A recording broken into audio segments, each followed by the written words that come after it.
Eusko ikaskuntza, udan egoikoetxea.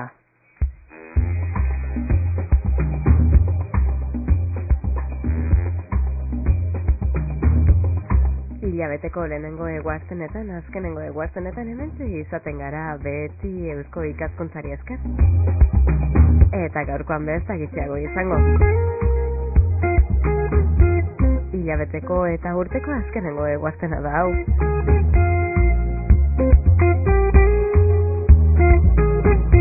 Eta gaurkoan ez zaio berezia daukagutan ez dira bereziak.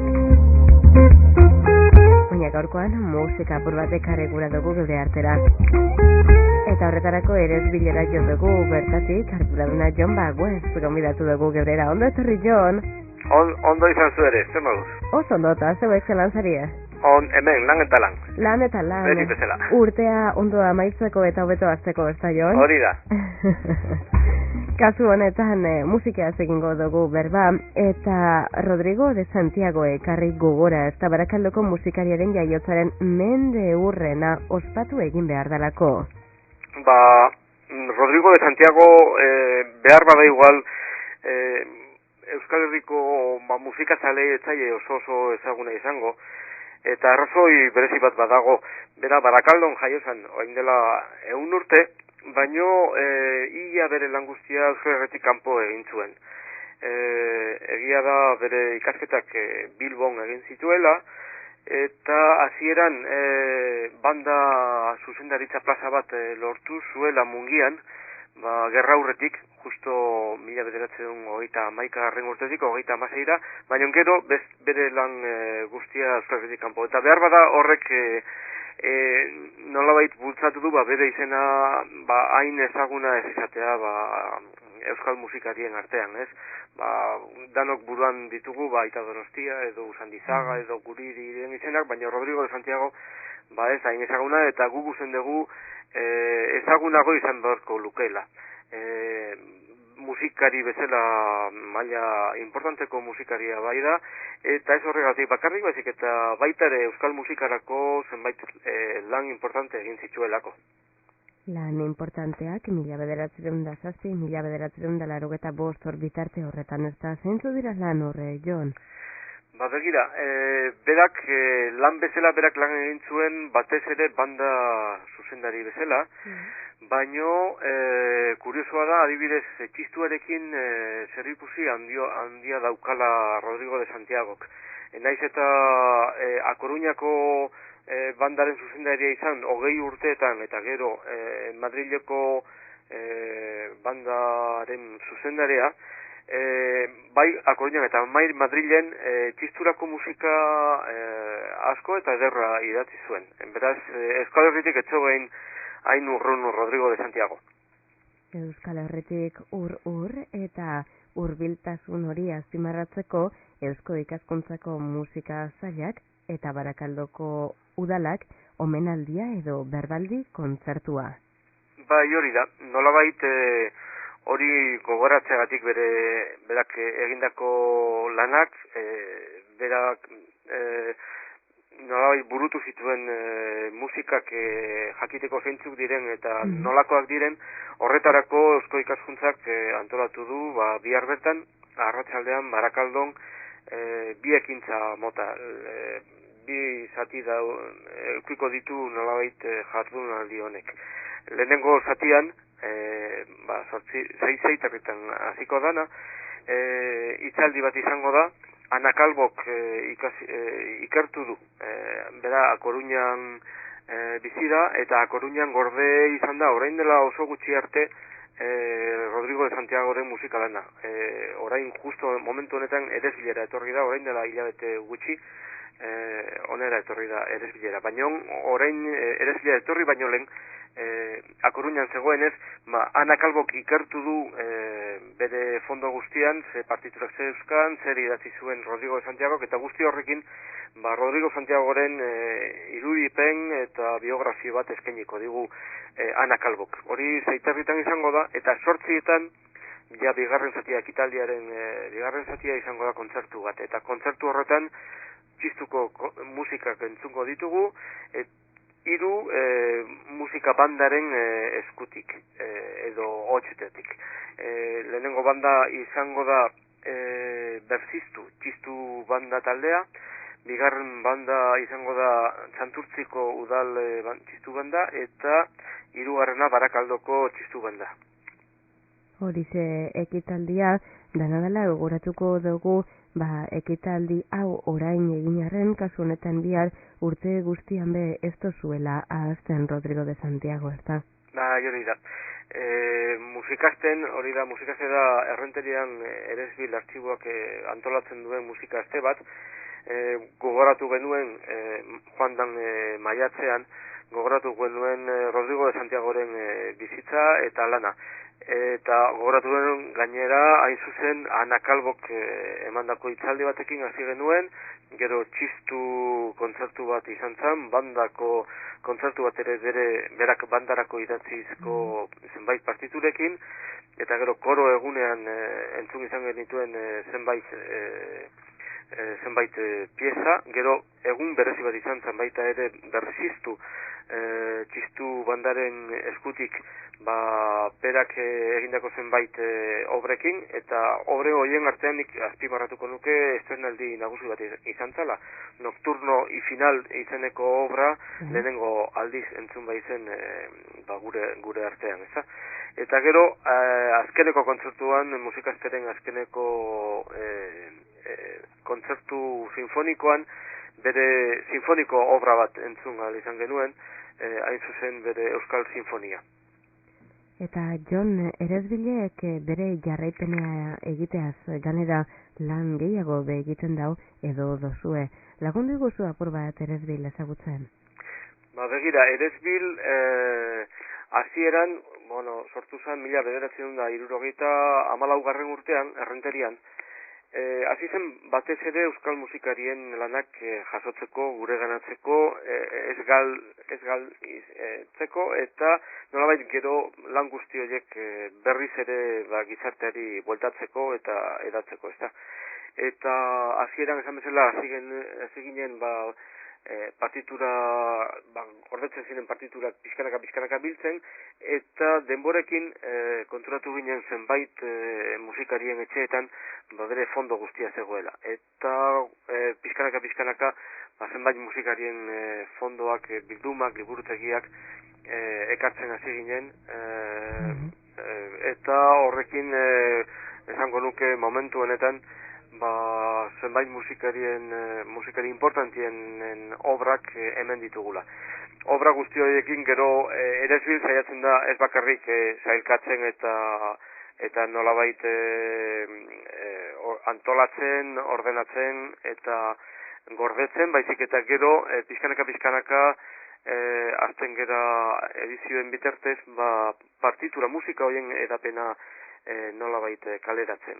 Eta kalerapen horretarako ere erabiltzen dugu musikaste astea. Musikaste maiatzan egiten dugu musikaste bada, eta musikaste horretan nolabait saiatzen gera euskal musikarien mendeurrenako goratzen, eta horretaz gain urtean etortzen diren ereslera iristen diren partituren kaleratzen ere saiatzen gera. Alegin, horredi eutziko deutzazue datorren urtean, laster datorren urtean bere, ez da, Jon? Bai, hori berehala etortzen da, gauzak azkar dijoaztela, eta urrengo maiatza ere nahiko azkar datorkigu, eta urrengo urteko programa gutxi gora bera itxita daukagu, badira beti bezala mendeurren batzuk, adibidez Pablo de Sarasate, Nafar violinista ospetsuaren mendeurrena da, gertatzen da, eta hori gogoratuko dugu, nola ez. Baina baita ere beste musikarien mendeurrenak ere gertatzen dira, adibidez Jose Mari González Bastidak, bera bergarratarra zen, eta berak egindako zenbait obrak kaleratuko ditugu. Hori eta gehiago, berteak beste, osasunez jarraitu daiela Eresbilek aurrera, Jon Bauer, zuk zeuk bai? Eskerrik asko eskatzen dizut. Mila esker. Zuei.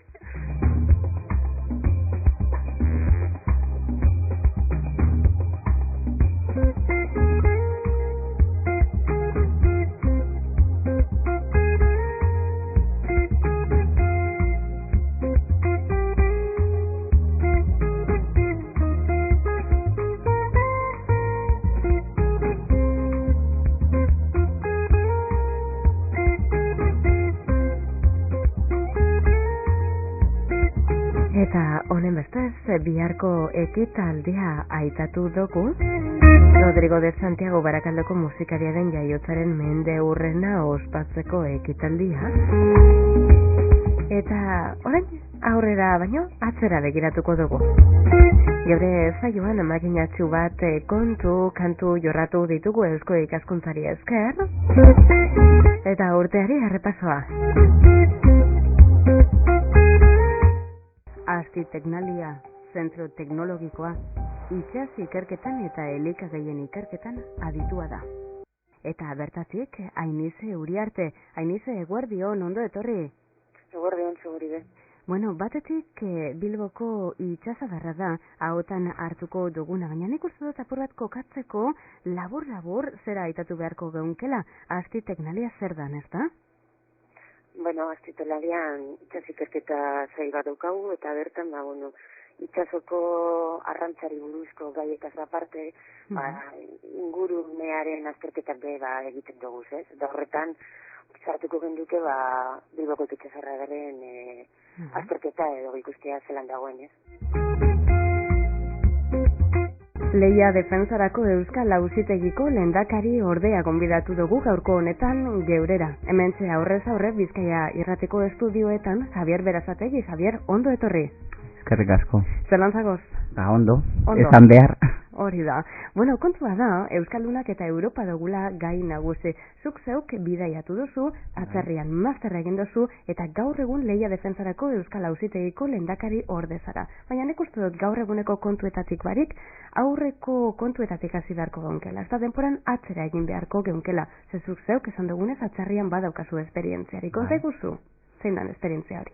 Bueno, ni zuzenbide ekonomikoa ikasegin nuen Deustuko Unibertsitatean hemen Bilbon, eta gero ere, diploma horrelako Europar gaietan diploma bat ere egin nuen hemen Deuston, eta antxe, lehenik eta Erasmus egin nuen Holandan, eta neskato bat ezagutu nuen, eta badakizu ze esaten duten, ze hori mundua, maitasuna mundua, horrelako mugiarazten duela, eta nire kasuan ere horrelako egi hutsa izan da, eta neskatoarekin elkare ikusteko eta ibiltzeko, Bruselara joateko horrelako irrikian nengoen, eta ikasi egin nuen Brujasen. Herri polita. Benetan, horrelako master ezagutu bat zegoela eta ospetsua Europar zuzenbide arloan. Jon Zaentzi, ondo etorria emunda? Jakin daigun, aldaketa klimatikoaren taldea, nortzuk osotzen da ben? Ni departamentu, fizika aplikatua bi departamentuko kidea naz, eta zientzia eta teknologiako fakultatean nabil. Eta gero badao nire departamentuko beste bat, baina farmazia fakultatean nabilena, Gasteizen Agustin Ezkurra beste bat ingeniaria da, jariakinen mekanikako departamentukoa, Gabriel Ibarra edo Mikel Lezan matematikaria ere dana gaude departamentu. Ikerkuntza talde honetan, ez naiz eta departamentu berekoak lanak ez izan.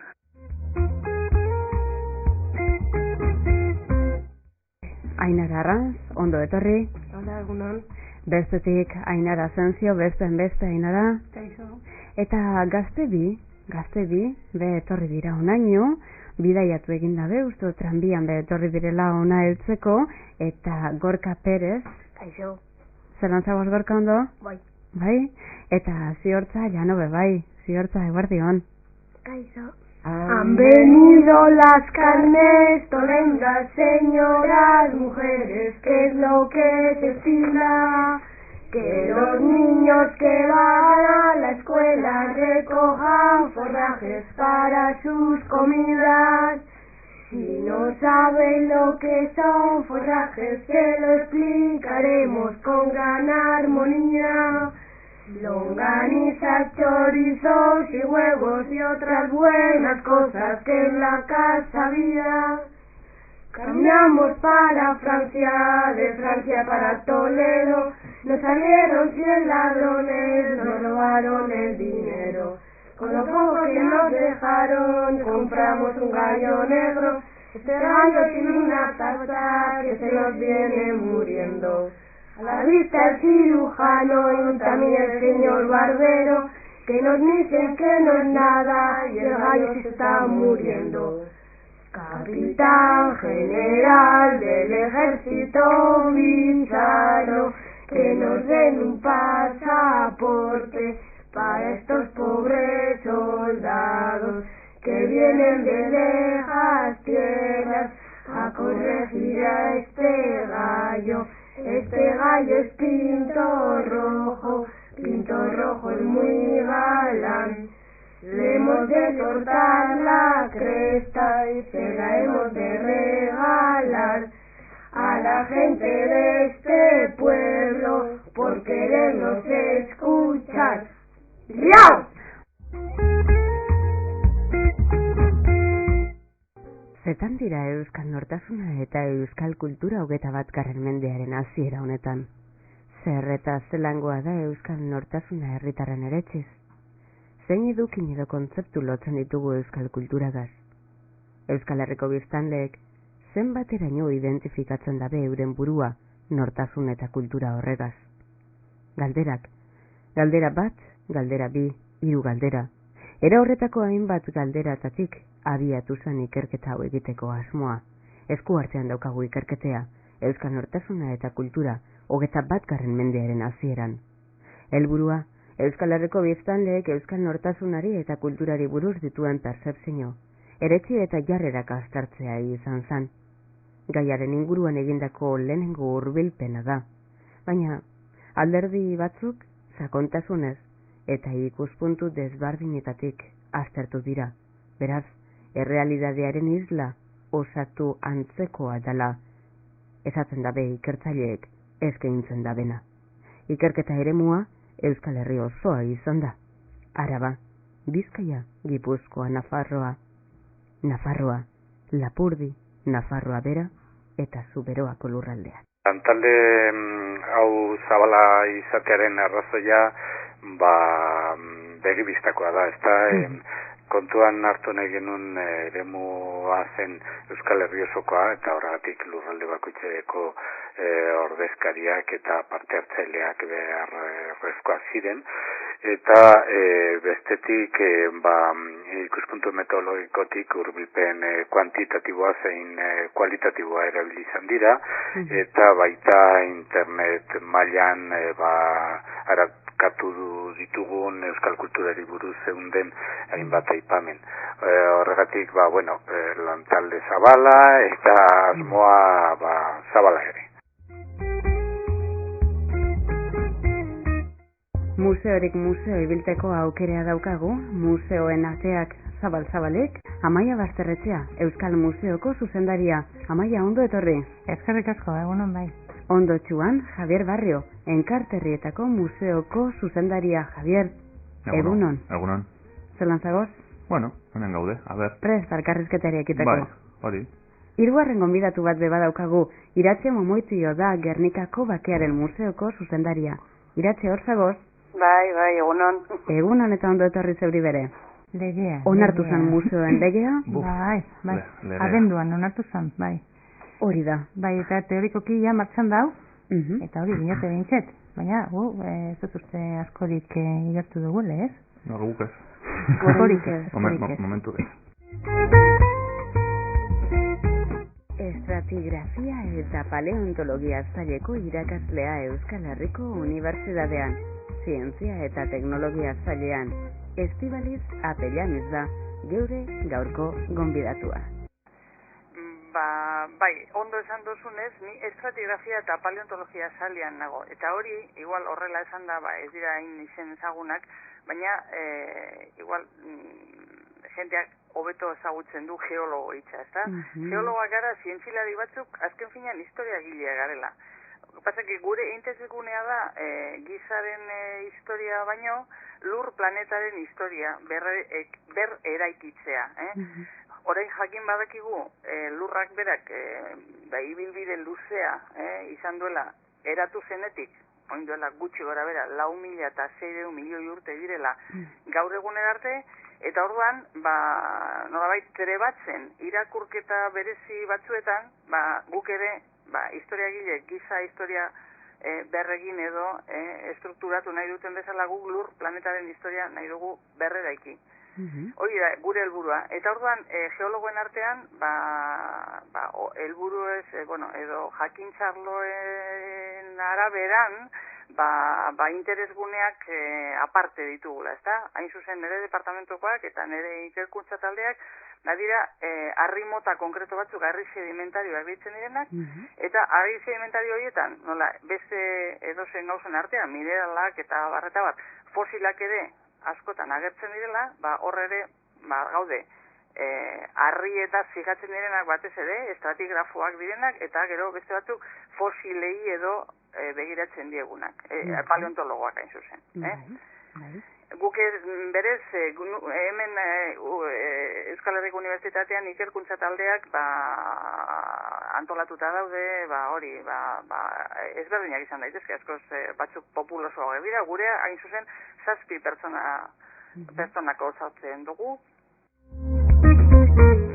Mundua ez da inoiz gelditzen, beti mugi eta mugi, bere gaineko oinazarnen, ispilu eta irudi, erreka batek bere izen du, mundua eta mundu bi, igerian joan zintezke, eta uretan isuri, baina hizkuntzak batzen ditu, mutur bi, ezker eskubi, utzi euskarari izaten, zure bide eta zubi, zure bide eta zubi.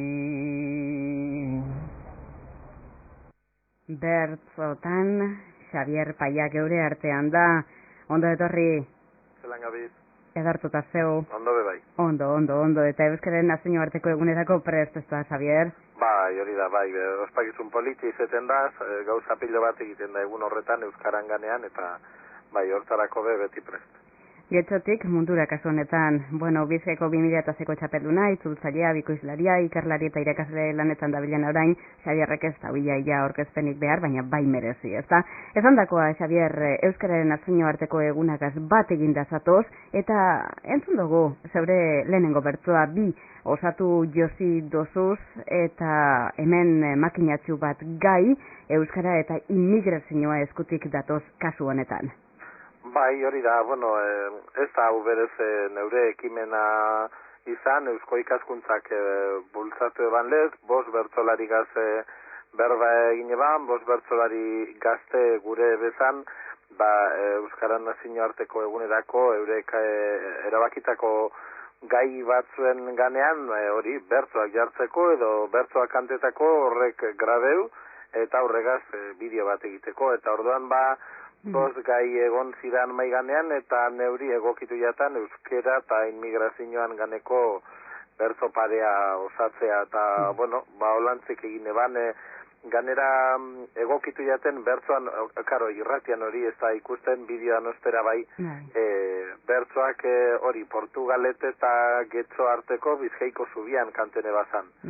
Eta horregatik azpimarratzen dut errekaren garrantzi hori edo zubiarena, bertsotan esaten ebana eta begi ekaz ikusten zana ustartzeko eta ideia hori izeteko. Jose Mari Belez de Mendizabal eta gaur ez da gitxiago izango Eusko ikaskuntzatik hementxe buru belarri bilidalako beharrean. Esaten izan dugu atarian Jose Mari denporan atzera egin behar dugula, ezta? Denporan atzera 1720 urtera, ze antzerki lan hau orduan edo inguru horretan sortutakoa da. Hori da, bai, 1682an jaio zen bere egilea, Pedro Ignacio de Barrutia, Aramaixon jaio zen, eta kalkulatzen da, nahiz eta zehazki ezin diteken esan, kalkulatzen da, bueno, 1720an edo gutxi gora bera idatziko zuela, ez da, orduan bai, 300 urte, atzera egin behar dugu, bai, horrela da. Bai, atzera egin behar dugu, gero aurrera egiten jarraitzeko. Hori da, eta, bueno, hori da pizkate ere, orain doke antzerki taldeak hartutako konpromesuaren zera, ez da, neurria edo.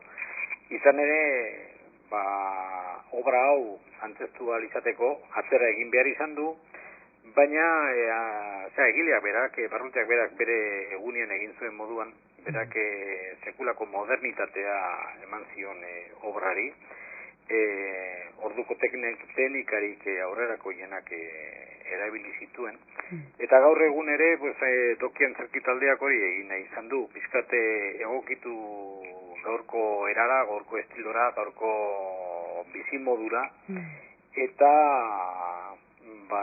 orduko girotik gaurko girora ekarri nahi izan dugu.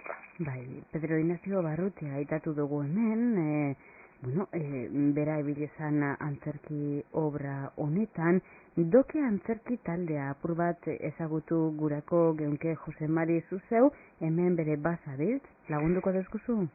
Bai, arrasaten jaio zen, doki antzerki taldea dela 4 bat urte, orduan ekoiztu zen obra batekin, eskuak elkarri zeneko obra batekin, eta gero horri jarraipena emateko taldetxo bat sortu zen, obraren inguruan, eta lehendabiziko erronka izan zen hain zuzen Barrutiaren obra taularatzea.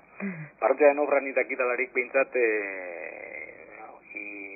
aurreko mendeurrenean, hau da, 20. mendeurrenean, pare bat bidez bakarrik taularatu zen, eta zorionez nik neronek biak ikusi nitun, 60 inguruan, 65-6 inguruan izan zen aurrena, hain zuzen Arratiako talde batek eginda, oraindik bere kideak hortxe dabiltza, Buru Belarri, eta bigarren aldiz izan zen 82an hain zuzen Barrutiaren Barrutiaren jaiotzaren mendeurrena nolabait ospatzearren. Eta izan zen, orduko Oiartzungo intxizu taldeak egin zuen, eta, niri irudituztean arrasata inguruko talde batek ere hartu behar zuela obra. Orduan, eskuak elkarri obra horretan ibilitako lagun batzuen gana jo nuen, animatu nindun, eta osatu zen antzerki taldea, osatoki antzerki taldea. Nik neronek hartu nuen obraren testua, egokitu nuen bizkate gaurko erara, lehen komentatu dudan bezala, eta horretan ari gara.